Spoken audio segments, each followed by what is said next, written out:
La ilaha illallah Muhammadur Rasulullah.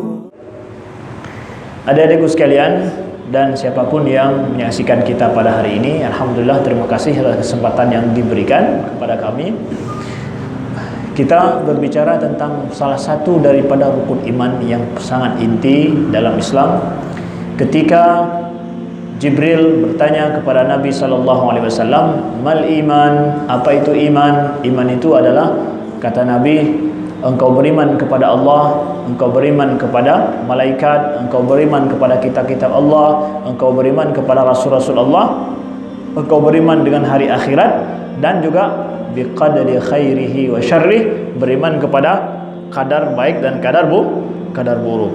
Ini adalah rukun iman yang wajib kita imani, sebagaimana kita beriman pada Allah dan pada malaikat dan hari akhirat, juga kita beriman kepada kadar baik dan kadar buruk. Nah, di sini kalau kita bicarakan masalah turas, akan sangat panjang pembahasannya. Kita bicarakan tentang masalah definisi qada dan qadar dan perbedaan sekte dalam masalah ini, akan panjang pembahasannya. Tapi sekedar untuk adik-adik tahu, kawan-kawan tahu bahwa pada masa Umar bin Khattab radhiyallahu anhu, ada yang datang mempertanyakan tentang masalah qada dan qadar ini. Itu pernah diusir dan disepet oleh Umar bin Khattab radhiyallahu anhu karena dia mempertanyakan permasalahan ini. Bukan makna bertanya untuk mendapatkan ilmu, tetapi makna bertanyanya dia adalah untuk membuat pemahaman orang simpang siur tentang ini dan mengacau balaukan tentang pembahasan ini, di mana hal ini tidak diperlukan untuk dipertanyakan, tetapi kemudian dipertanyakan. Makanya Umar bin Khattab radhiyallahu anhu marah pada saat memang orang sedang keimanannya baik, tetapi kemudian gara-gara itu dipertanyakan, tak lain adalah supaya untuk membuat orang ragu-ragu dan mulai gonjang-ganjing yang tidak baik terjadi di masyarakat. Nah, saya pikir apakah salah kita membahas? Tidak salah ketika membahas ini pada tataran yang membuat kita memahami dengan baik keimanan kita. Maka oleh sebab itu, karena di sini memang kita banyak di bagian umum, kemudian juga pembahasan kita tidak akan panjang, maka kami akan langsung to the point membahas masalah ini tanpa masuk kepada sejarah, tanpa masuk kepada sekte-sekte, tapi kita akan langsung membahas kepada bagaimana kita menyikapi dan apa yang harus saya imani dengan baik dan saya pahami daripada takdir ini atau qada dan qadar ini. Itu yang kita inginkan. Jadi to the point langsung, tanpa membahas kepada Jabariyah kah, Qadariyah kah, Ahlus Sunnah wal Jamaah, di mana letaknya, perbedaannya, kemudian definisi dan mereka, saya akan menyampingkan itu, tidak akan masuk ke ranah itu, tapi langsung apa yang bisa kita bawa pulang daripada pemahaman qada dan qadar ini. Nah, kalau kita membaca Al-Quran, adik-adikku sekalian, kita akan mendapatkan bahwa Allah Subhanahu wa ta'ala banyak berfirman, a'udzubillahi minasyaitonirrajim, bismillahirrahmanirrahim, fa innallaha yudhillu man yasha wa yahdi man yasha. Allah itu fa'alun lima yurid. Allah itu berbuat sekehendaknya, artinya bahwa berkehendak atas segala sesuatu, sehingga para ulama mengatakan masyaallahu kana wa ma lam yasha lam yakun. Segala sesuatu yang dikehendaki Allah terjadi, segala sesuatu yang tidak dikehendaki Allah tidak terjadi. Jadi kehendak Allah adalah di atas segala-galanya. Tidak ada kehendak di atas kehendak Allah. Nah, maka dari sini ini adalah sangat logis. Sangat logis kenapa? Kalau memang kehendak Allah yang terjadi tidak terjadi selain daripada kehendak Allah, itu adalah konsekuensi daripada Tuhan Allah pencipta. Kalau seandainya ada yang terjadi di lain kehendak selain daripada kehendak Allah, maka Allah itu maha lemah. Karena apa? Ada yang boleh berkehendak di luar kehendak Allah, maka Allah maha lemah.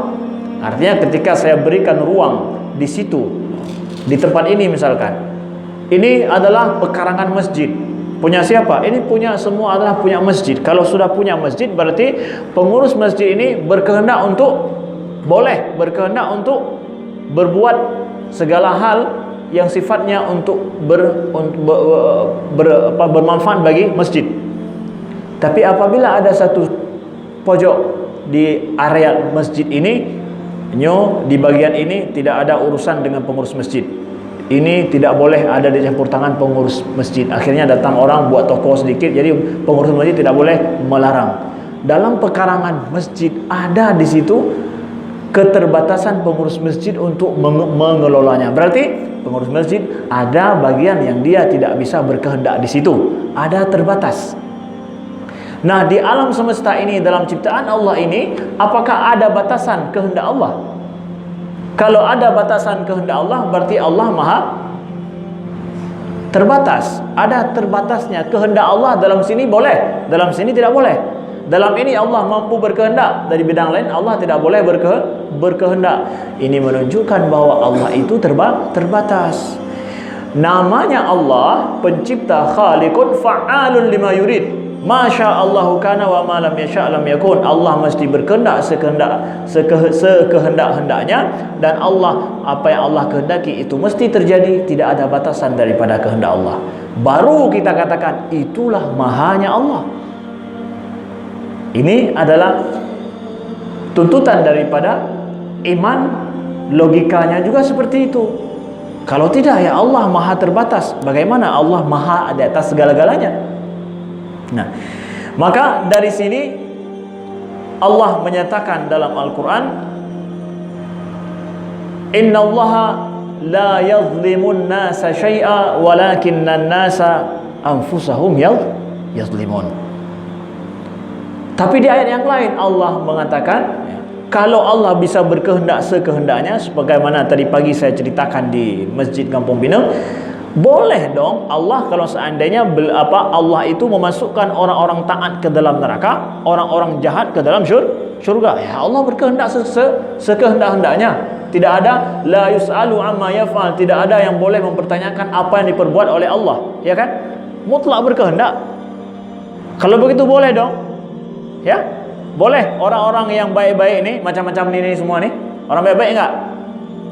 Hah? Ya di belakang orang baik-baik enggak? Ngaku orang baik enggak berani kan? Ngaku orang jahat? Jahat-jahat di belakang? Jahat-jahat ini semua? Enggak juga Ustaz ya. Jadi itulah kita harus buat manzilah baina manzilatain, seperti kata orang Mu'tazilah ini, enggak ke sini, enggak ke situ, itulah kita susahnya ya. Boleh Allah menjadikan orang baik ke dalam neraka, orang, ya itu kehendak Allah. Berarti hak prerogatif Allah, enggak boleh dipertanyakan apa kehendak Allah. Allah katakan la yus'alu amma yaf'al dalam Al-Quran. Allah enggak boleh dipertanyakan apa yang, kenapa Allah buat begini, bukan begitu. Kita selaku orang mukmin tidak berhak untuk mempertanyakannya. Tapi Allah katakan dalam ayat yang lain apa? Innallaha la yazlimun nasa syai'a. Allah tidak menzalimi sedikit pun daripada hambanya, walakinnan nasa anfusahum yazlimun. Tetapi manusialah yang menzalimi dirinya sendiri. Nah, Allah berjanji orang-orang yang baik itu dimasukkan dalam syurga. Allah berjanji orang-orang yang jahat-jahat itu diberikan imbalan neraka. Nah, atas dasar janji Allah, atas dasar ketetapan Allah, jadilah kita yang baik-baik ini semua insya-Allah masuk insya-Allah masuk surga. Orang-orang yang jahat-jahat itu semua, kalau misalkan enggak mau taubat, dimasukkan ke dalam neraka atas dasar janji Allah.